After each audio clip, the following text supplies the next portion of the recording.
So with that, Coach, opening statement. Well, really happy for our seniors. We talked all week long about playing in a way that make them proud of the legacy they've left here as Blazers. Yeah.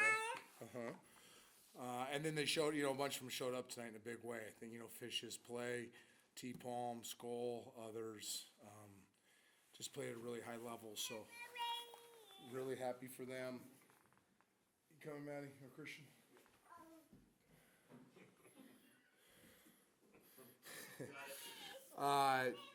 And then I'm most proud as a team of just how the resolve they've shown, the grit they've shown. We've been very honest about how disappointed we've been in our record.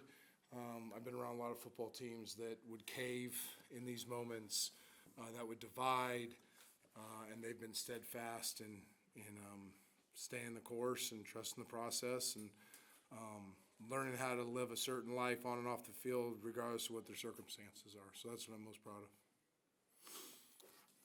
Defensively, it seemed like you guys got better as the game went on. How much did it take, or does it take a while to sort of settle in, when you're playing an offense like that?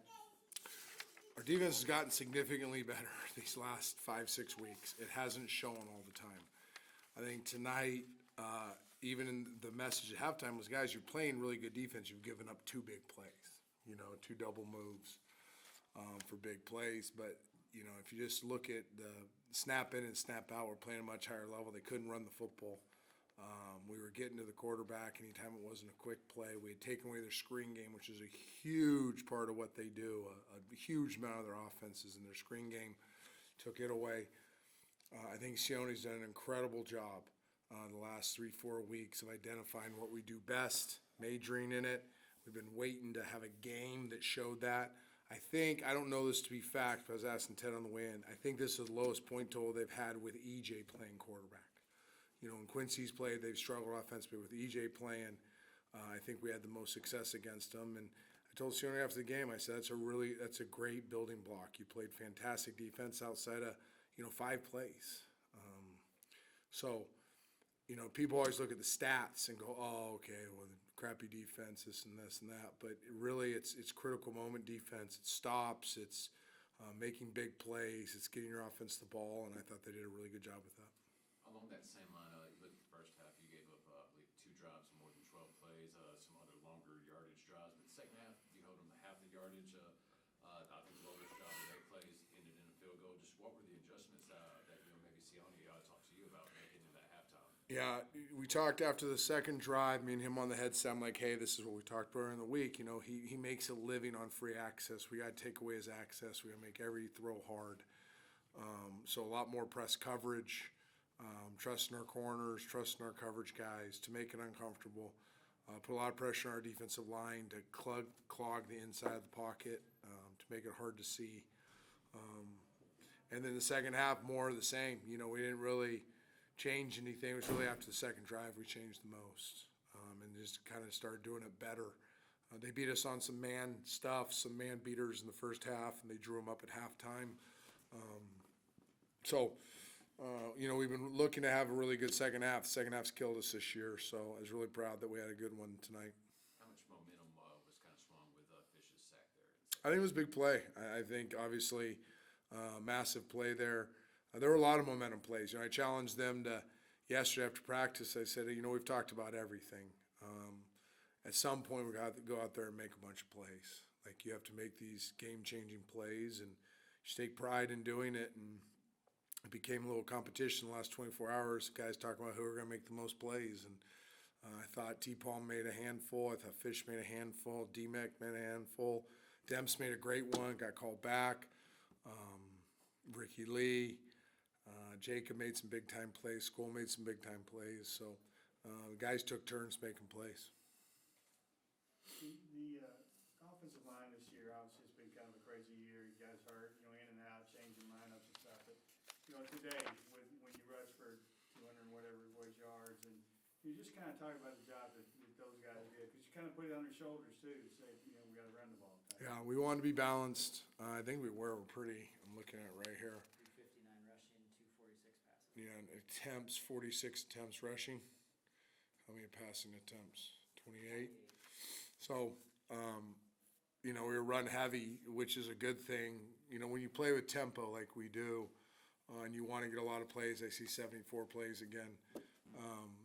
You know, you really have an advantage in the run game. But it takes an offensive line that's committed to being in really good shape, because it's hard to play offensive line when you're playing in tempo.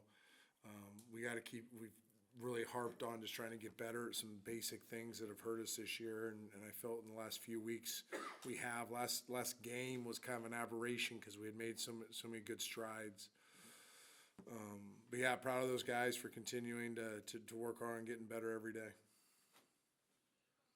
You know, looking at that defense, you talk about them making plays, and you know, all these guys talking about wanting to make plays. Just, you know, how important was it for them to, you know, make those plays in that second half, especially with, you know, going from the seniors to the true freshmen, the guys who will be coming up behind the seniors, that connection. Yeah, I think one of the neatest things this week has been watching the older guys help the younger guys get better.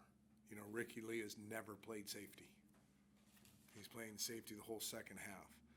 But all week long, Swoops and Ike and Ray and all these guys were helping him kind of adjust to the position.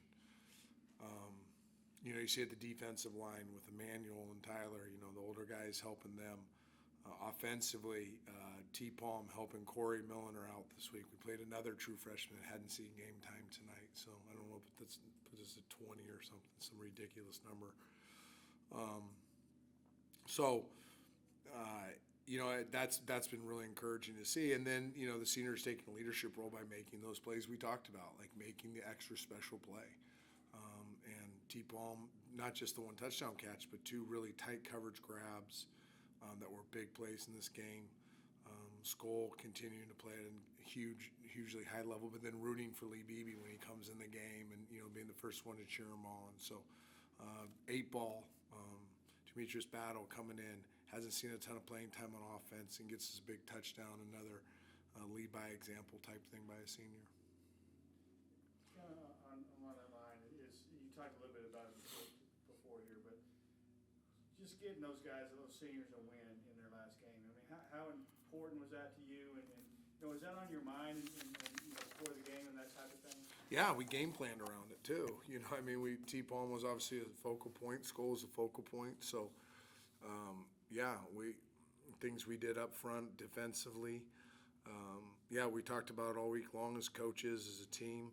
But, you know, this wasn't the last one. This was the last home one. We got one more next week that we want to send them off and their careers with the W2. So, looking for a great week of practice so that we can send them off the right way. You just mentioned Corey Milliner. That was a big play. I mean, that kind of took the lid off a little bit. We hadn't been doing anything offensively, yeah. So is he a guy that you've seen progress as the year goes along, and was it hard to not play him earlier?